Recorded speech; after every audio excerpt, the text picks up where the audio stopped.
What's going on, Dolphins? It is your boy Dillon, and I'm making this video because I got a little update. I made a video last night about the draft and about, apparently the GMs or some GMs from some of these teams were urging or recommending that the draft be pushed back. And of course, the NFL, they don't want that because it's a massive spectacle. It's, brings in a lot of money, blah, blah, blah, blah, blah, right? Well, there's an update to that, and it's pretty terrible. But before we get into that, I did also want to read to you. There's this article on Bleacher Report, and it's one off-season move every team could regret. So I just wanted to read that for you really quick and give you this person's perspective on the Miami Dolphins and, one off-season move that the team could regret. The Miami Dolphins enter the off-season with more money to spend than anybody else, but you still have to spend smart, which is something, of course, that I've been saying for quite a while now, and part of the reason why I disagree with the approach that they've taken. But anyway, let's finish this and then I'll give you my input. And it was at least odd to see a team that had the highest paid cornerback in the NFL spend a record amount on another corner. Until Darius Slay signed a new deal with the Philadelphia Eagles late last week, the only two corners in the league making more than $15 million a year were Dolphins' Xavier Howard and Byron Jones. Considering all of the other holes in the Miami roster, the Jones signing just seems like overkill. As I had also said, $82.5 million over 5 years, with $54.4 million guaranteed for a one-time Pro Bowler with 0 first or second team All-Pro nods and 2 career interceptions, none of which have come in the last 2 years. There's a question mark at the end of that sentence because it's curious, right? It seems like, as they said, overkill. Jones is a good cover man, but he's not a playmaker and he's not a superstar. It'll be very difficult for him to live up to his salary in Miami. And so that's absolutely right. No matter what you think about bringing Byron Jones in, it's almost like the Ndamukong Suh signing, except for, obviously, Ndamukong Suh, well, he was the highest paid corner in the league and is still the second now, just slightly behind Darius Slay. But, the Ndamukong Suh signing obviously was a player at a different position. So I would say that, betting big bucks on the corner position is probably better than defensive tackle. However, the dude is a solid cover man, and that's kind of about it, apparently. I mean, from his career, right, up to this point. We'll have to see how that plays out going forward.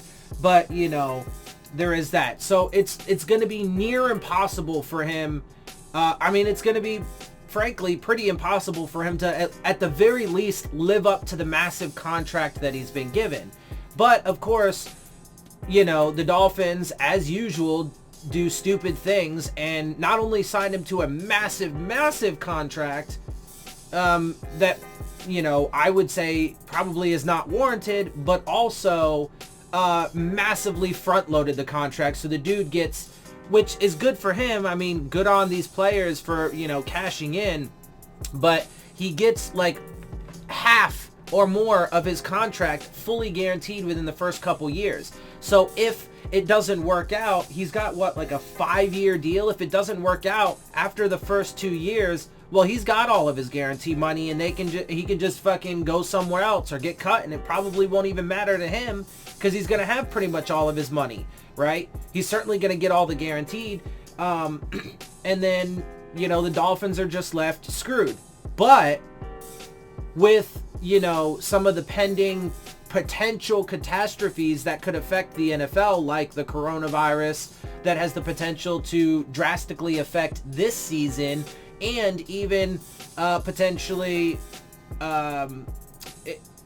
it's at the moment there's no threat of a lockout in 2021 since the CBA was approved. However, there has been a lot of backlash and a lot of frustration from the players and outrage and players, you know, being outspoken against it. So there is always still that possibility of a strike.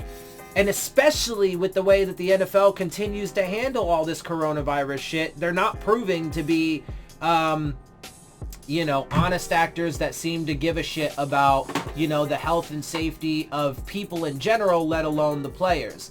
So, I mean, I don't know that, you know, I don't know that the NFL is going to get canceled in 2020 because of the coronavirus, and I don't know that there's going to be a strike in 2021. That's about as extreme and catastrophic as it could be for the NFL, but God forbid, let's say there was no 2020 or 2021 season because of all of those things.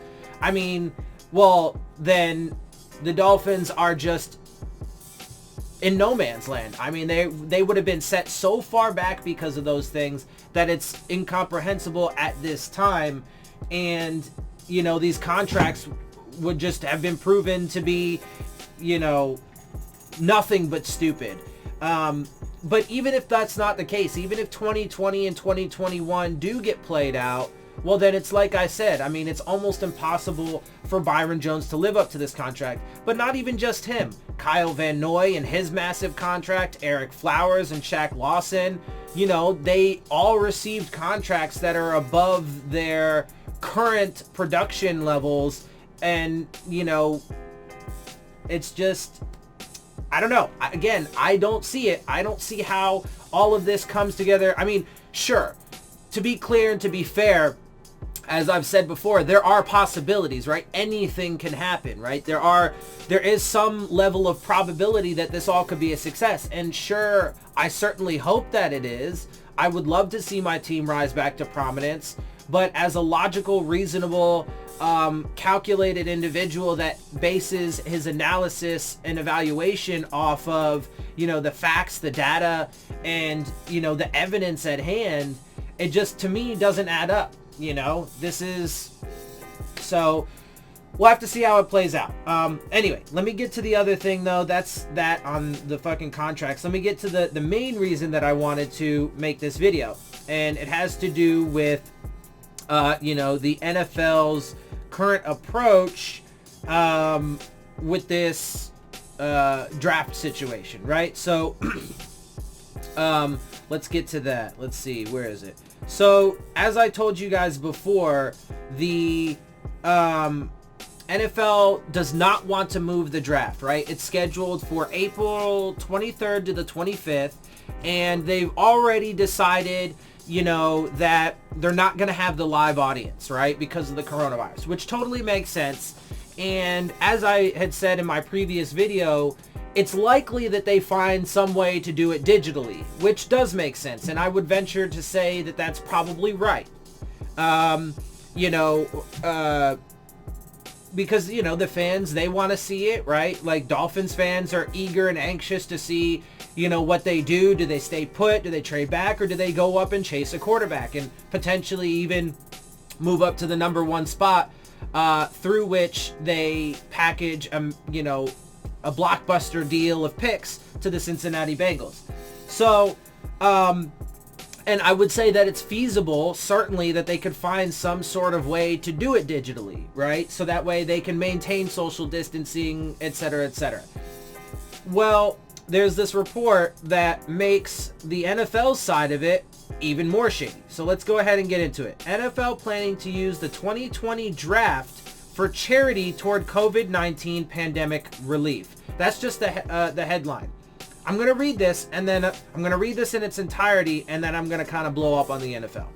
So the NFL is reportedly planning to use April's NFL draft as a means of bolstering charitable efforts to help those impacted by the coronavirus pandemic. According to ESPN's Adam Schefter, more details will be revealed in the coming weeks, but the league's primary goal is to increase COVID-19 relief funds. Despite the fact the coronavirus outbreak has prevented teams from meeting with draft prospects and carrying out physicals, the NFL is moving forward with the 2020 draft, which will take place April 23rd to the 25th. It was originally scheduled to be held in front of thousands of fans in Las Vegas, but draft festivities were canceled as a result of COVID-19. The NFL has yet to announce how the draft will be presented on television. Per Schefter and Diana Rossini, the NFL's general manager subcommittee recommended to Commissioner Roger Goodell that the NFL draft be postponed because of the difficulties involved with working around the limitations that the COVID-19 pandemic has created. But clearly the NFL doesn't give a shit about that. Also, league sources told Schefter and Rossini there is concern that some franchises would have a competitive advantage since teams located in states not currently in lockdown may have access to team facilities while others may not, which is absolutely the case because there are tons of states right now that are refusing to lock down because they're being fucking morons and generally are controlled by Republican governors, etc., that don't give a fuck about people, only ever give a fuck about their profits and their precious stock market and the economy, and they're happy to risk the lives of average people so that way they can continue on making their profits. Let's see, and that's why you see all the shit going on with the stock market and these bullshit stimulus packages that bail out giant corporations that don't need it. Anyway, let me not get into that. Let me continue here. Let's see. Despite the issues, the owners and the league office are reportedly in agreement that the draft should go on as scheduled. Shocker. The multi-billion-dollar company, if not trillion-dollar company that the NFL is, and the billionaire owners, shocker. They don't want to forego one of the most profitable series of nights that the NFL has the entire year. Right? Outside of the Super Bowl, the draft is probably the second largest event that the NFL has the entire year. So it's a shocker, and I hope you guys can pick up on the dripping sarcasm here, but it's a massive shocker that the NFL and the owners don't want to forego the profits that would come from that. While the coronavirus outbreak prevented teams from meeting in person with free agents, NFL free agency has proceeded as usual, although some players with medical red flags could be waiting a while to get signed, such as defensive end Jadeveon Clowney and quarterback Cam Newton. NFL teams won't get to meet in person with draft prospects, and many of their pro days got canceled, but front office members will have plenty of game tape and NFL scouting combine information to draw from. It may not be ideal to hold the draft in an environment that prevents teams from getting all the information they desire, but the draft will offer a welcome distraction to sports-starved fans, and it apparently will benefit those in need of support amid the COVID-19 pandemic as well. Okay, now here's the real big problem with this. So again, as I said, I totally understand, that NFL fans would want it, and I want it. Like, I want the draft to go on. I want to be able to watch it and do a live stream and, live reactions to the picks that they make. If they stay pat or if they move down, I'd like to give them credit for that. If they don't chase a quarterback, I'd like to give them credit for that. I don't see that conceivable, but it is what it is. And then I want to, give my evaluation on how I think they did if they do decide to move up, which you guys already know it won't exactly be glowing. Anyway, but here's the biggest problem. So first of all, it's bad enough that the NFL clearly does not give a shit about people or the quality of health or quality of the game of any of that shit, right? As we've gone through time and time again. But now they are trying to do it under this bullshit guise of, we're just trying to raise money for this COVID-19 pandemic. But you're not doing anything about it now, except for what you're essentially being forced to do with a couple mandates that, really all that they did is they said that, players can't go to team facilities and whatever. But they're not forcing team facilities to shut down, apparently, because there are still team facilities open in some states. They're refusing to push the draft back. They're reluctantly moving or postponing OTAs, right? Everything that they've done to this point has been massively reluctant, and it's not anywhere near enough. On top of that, you want to start fundraising for this pandemic at the end of April, when we've already been, at least 2 months into it? So you want to start raising money for this fucking latest shit. Okay, congratulations, NFL. Thank you so much for your philanthropic fucking, arm to your massive multi-billion-dollar corporation here that wants to fucking do something for people that are affected by this. Well, if you really want to do so, guess what? You guys have massive amounts of money. Why do you need to raise money from the fans? Why do you need to raise money from the people who are being hurt by this pandemic to help the people that are being hurt by this pandemic? Why can't you use your fucking plethora of dollar bills in your goddamn bank accounts and help people by this pandemic? If you really gave a fucking shit, that's what you would do. Here's another quick example. So I mentioned in a previous video that Stephen Ross gave $500,000 to help with this. But especially in a state like Florida, where they have a jackass fucking Republican in power who refuses to shut down beaches, and then you have 100 new cases overnight because of kids out on the beach partying for spring break because of the refusal to shut down the beaches. Well, $500K really isn't going to be enough. Credit to him for giving $500,000, but he's a fucking billionaire and he could do certainly a lot more. Whereas Bernie Sanders, for example, despite the fucking fact that, mainstream media and the entire establishment is out to get him, despite he's the only candidate that actually gives a fuck about people, he raised $2 million for this by just doing fucking live streams.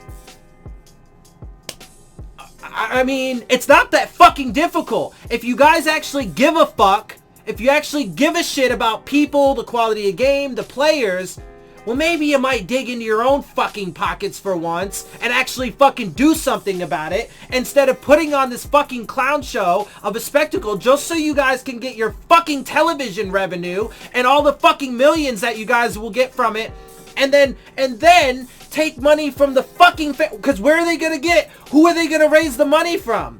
It ain't gonna be fucking millionaires. It's gonna be the people that are watching the draft. There's gonna be some little fucking ticker thing on the fucking screen. Hey, if you can help, if you can donate to the fucking NFL's pandemic, COVID-19 pandemic relief fund, donate now. Here's the number to do so. But the people they will be culling that money from, gathering that money from, are the people who are affected by this to begin with. It doesn't make any fucking sense, and it just shows that they don't care. They don't care. They don't give a fuck. They don't give a fuck about you. They don't give a fuck about me. They don't give a fuck about the quality of the fucking game. Guess what they care about? They care about lining their pockets with as much fucking money as they possibly can, and it's disgusting. Woo! Alright, well, that's what I got for you guys. In case you couldn't tell, I'm a little bit excited because, I'm tired. I'm tired of capitalism. I'm tired of the fucking greedy, money-hungry pieces of shit that are destroying our fucking world. Anyway, let me get up out of here before I really go on some massive tangent, especially since, obviously, it's very political heavy, and I do my best to keep the things separate, even though that's nearly impossible, since politics affects everything. So, anyway, that's what I got for you guys. I'm gonna get up out of here. I hope you guys enjoy my videos and perspective. If you do, make sure you hit the subscribe button. Make sure you hit the like button. Make sure you hit the bell if you want to get the alerts. Share my channel and videos with your friends and family. Leave your questions, comments, and concerns down in the comment section. And, of course, as always, make sure you follow me on Twitter at Dillon Tartaro. And with that, I am out. I'll see y'all soon. Fins up.